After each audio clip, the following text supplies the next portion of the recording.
अस्सलाम वालेकुम। Welcome back to my channel. HQF की दुनिया में आप सबका इस्तकबाल है। कैसे हैं आप सब? उम्मीद करते हैं आप सब खैरियत से होंगे। अल्हम्दुलिल्लाह हम सब भी ठीक हैं। वीडियो बहुत ही इंटरेस्टिंग बनने वाला है फ्रेंड्स, इसको स्किप बिल्कुल भी मत कीजिए, एंड तक वॉच कीजिए। आज हम बात करेंगे कोलकाता के डॉक्टर के मर्डर केस के सिलसिले में CBI को क्या सबूत मिले हैं वो आगे आपसे सब शेयर करेंगे। एक लेडी ऑन ड्यूटी डॉक्टर के साथ हैवानियत के सारे रिकॉर्ड तोड़ दिए हैं ये केस ने। चारों तरफ डर और खौफ का भयानक मंजर देखने को मिल रहा है। सेमिनार हॉल में भिजाने का भी एक खास मकसद था फ्रेंड्स। बोला जा रहा है कि उन्हीं के साथ में रहने वाले कलीग्स का भी इसमें हाथ है, उनको सेमिनार हॉल में भिजाने के लिए। वो डॉक्टर का तो कोई कसूर नहीं था, वो बेचारी तो 36 घंटे की ड्यूटी करके आराम करने के लिए, थोड़ा सा रेस्ट करने के लिए क्या सेमिनार हॉल में गई। उनके साथ इतना दर्दनाक और बुरा हादसा हो गया कि सोचकर भी रूह कांप उठती है हमारी। उनके पेरेंट्स का बहुत ही ज़्यादा बुरा हाल है, क्योंकि अभी बताया जा रहा है कि अभी उनके पेरेंट्स ने उनके कुछ दोस्तों का भी नाम लिया है CBI के सामने। इस बात का खुलासा पहले दिन से ही हो गया था कि इस केस में संजय रॉय ही नहीं गुनहगार है, बल्कि एक से ज़्यादा लोगों का हाथ है। वहाँ के आरजीकर हॉस्पिटल के प्रिंसिपल का भी इसमें बहुत बड़ा हाथ है। बहुत बड़ी साजिश रच रहे थे ये लोग। सोचा समझा गया हुआ प्लान था ये, पहले से ही प्लान बनाकर रखे थे ये लोग सब। इतनी बुरी तरीके से उसका रेप करके मार डालने के बाद भी उस बेचारी डॉक्टर के केस को सुसाइड का नाम देने वाले थे ये लोग। आरजीकर हॉस्पिटल के प्रिंसिपल के अलावा और वो 4 लोग कौन हैं जो इस केस में इन्वॉल्व है? CBI उन 4 लोगों का पॉलीग्राफ टेस्ट करवा रही है। इन चारों का इस केस से क्या ताल्लुक़ है? क्योंकि CCTV कैमरे में संजय रॉय ही नहीं बल्कि 6 लोगों की एंट्री की जानकारी है। उनमें से एक ट्रेनी डॉक्टर है, एक संजय रॉय है, और बाकी 4 ये कौन थे? क्योंकि संजय रॉय के मोबाइल फ़ोन और ब्लूटूथ के ज़रिए से बहुत सारे ऐसे सबूत लगे हैं इस केस के सिलसिले में। CBI को बहुत अहम सबूत लगे हैं, लेकिन उसके बावजूद भी इस केस में ऐसा क्या है जो अभी तक नज़र नहीं आया है, और इसीलिए CBI पॉलीग्राफ टेस्ट का सहारा लेने जा रही है। इसीलिए CBI आरजीकर हॉस्पिटल के प्रिंसिपल संजय घोष के अलावा भी और उसी हॉस्पिटल के 2 डॉक्टरों के साथ कुल 4 लोगों का पॉलीग्राफी टेस्ट CBI करवाने की तैयारी में है। असल में CBI ये पता लगाना चाहती है उस हादसे, क्योंकि 4 लोग ही आखिरी वक्त डॉक्टर के साथ डिनर किए थे। डिनर करने के बाद सेमिनार हॉल से ये बाहर आए थे या नहीं, CBI ये पता लगाने की कोशिश कर रही है। हादसे का शिकार हुई डॉक्टर के साथ ये चारों डिनर करने के बाद सेमिनार हॉल से बाहर आ गए थे तो कहाँ चले गए थे, ये पता लगाने की कोशिश CBI कर रही है। उन चारों का डिनर करने के बाद फ़ौरन सेमिनार हॉल से चले जाना सिर्फ ये इत्तेफाक है या इसके पीछे कोई और कहानी है, CBI पता लगाने की कोशिश कर रही है। आरजीकर हॉस्पिटल के सारे स्टाफ से पूछताछ के बाद ये जानकारी मिली है CBI को 8 और 9 अगस्त की रात को जो डॉक्टर के साथ मर्डर की साजिश की गई, 8 और 9 अगस्त के बीच की रात की सारी जानकारी और 9 अगस्त को ट्रेनी डॉक्टर की लाश मिलने तक के सारे सबूत CBI ने इकट्ठा कर लिए हैं अभी।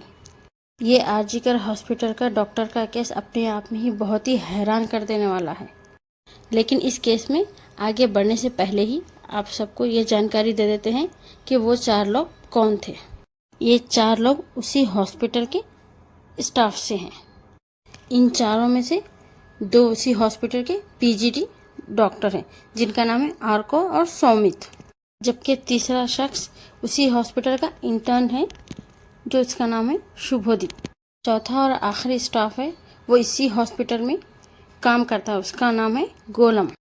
CBI को ये भी पता चला है कि शुभोदय और सौमित जूनियर डॉक्टर थे, और जो ट्रेनी डॉक्टर ममिता थी वही वहाँ पर की सीनियर डॉक्टर थी। शुभोदय और सौमित का ये भी कहना है कि अगर कोई इमरजेंसी हो तो डॉक्टर को बुलाएंगे वरना नहीं बुलाएंगे। तो और सौमित का ये भी कहना है CBI के साथ कि उस रात को कोई इमरजेंसी नहीं आई थी। इसी वजह से उस रात से लेकर अगले दिन सुबह तक ट्रेनी डॉक्टर को उन दोनों ने डिस्टर्ब नहीं किया। यही जानकारी सीबीआई को दी है इन्होंने। इन सभी बातों का सीबीआई खुलासा कर रही है। जो हादसा इस ट्रेनी डॉक्टर के साथ हुआ और किसी के साथ ना हो, उस डॉक्टर के साथ इंसाफ के लिए हमें आवाज़ उठाना चाहिए, क्योंकि सभी सबूत मिटाने की कोशिश की जा रही है। इसको सुसाइड में बदलने की कोशिश की जा रही है, जो कि ऐसा बिल्कुल भी नहीं है। उस डॉक्टर के साथ जो बस से बदतरीन हालत हुई है वो किसी और के साथ नहीं होना चाहिए, क्योंकि औरतें और बच्चे बिल्कुल भी सेफ नहीं है। कोई पढ़ने के लिए जाते हैं, कोई जॉब के लिए, कोई बच्चे हॉस्टल में भी रहते हैं, तो किसी भी जगह पर हम महफूज नहीं हैं लेडीज़।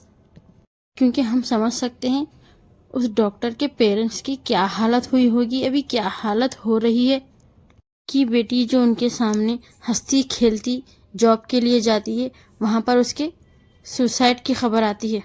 हम सोच भी नहीं सकते उनके पेरेंट्स को कि कितनी तकलीफ़ हो रही है। वो बेचारी अपनी ड्यूटी करते हुए किसी और की जान बचाते बचाते अपनी जान गंवा चुकी है।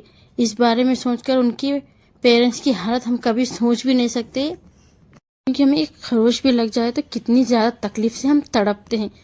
फिर उस बेचारी के साथ तो नाहक के इस तरह का वाक़या हो गया। उसके भी कुछ अरमान थे होंगे, उसके भी कुछ ख्वाब थे होंगे, उसकी ज़िंदगी के लिए वो भी कुछ सोच के रखी थी होंगी। उस डॉक्टर के ख्वाब अरमान चिकनाचूर करके रख दिए इन हैवानों ने। इन हैवानों को भी उसी तरह से तड़पा तड़पा कर मारना चाहिए। आपका क्या कहना है फ्रेंड्स, आप कमेंट में ज़रूर बताइएगा। इन हैवानों के साथ भी इतना बद से बदतरीन सलूक हो कि इनकी रूह कांप जाए कि किसी औरत के ऊपर आंख उठा के देखने की ये हिम्मत भी ना कर सके। क्योंकि इस केस के खिलाफ हम आवाज़ नहीं उठाएंगे, इस केस को उस अंजाम तक नहीं पहुंचाएंगे जिस अंजाम तक लेडी डॉक्टर का हाल हुआ था। इस तरह के खौफनाक हादसे रुकने वाले तो बिल्कुल भी नहीं है। इनको रोक, उस लेडी डॉक्टर के गुनहगारों को सज़ा मिलनी ही चाहिए। इस केस के खिलाफ सख्ती से एक्शन नहीं लिया गया तो कभी भी नहीं लिया जाएगा, क्योंकि अभी नहीं तो कभी नहीं। ट्रेनी डॉक्टर के पेरेंट्स भी नाखुश हैं डॉक्टर और पुलिस से, क्योंकि उन लोगों ने कोई कोऑपरेट नहीं किया ट्रेनी डॉक्टर के पेरेंट्स के साथ।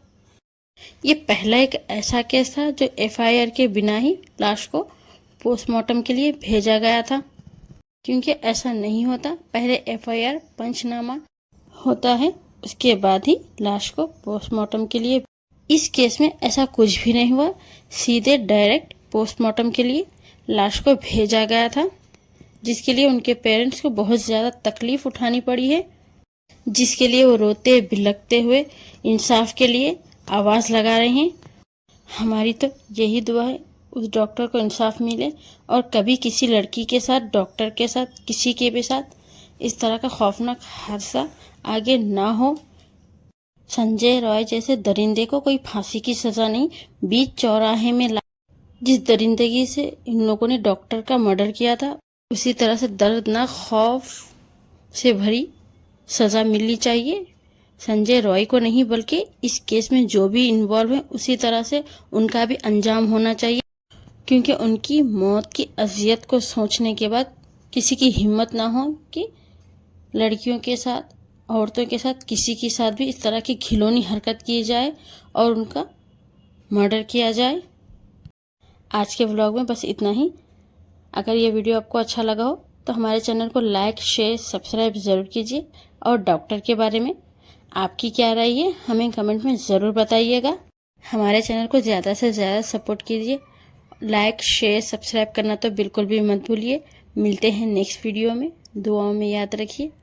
अपना और अपने बच्चों का बहुत सारा ख्याल रखिए। अल्लाह हाफिज़।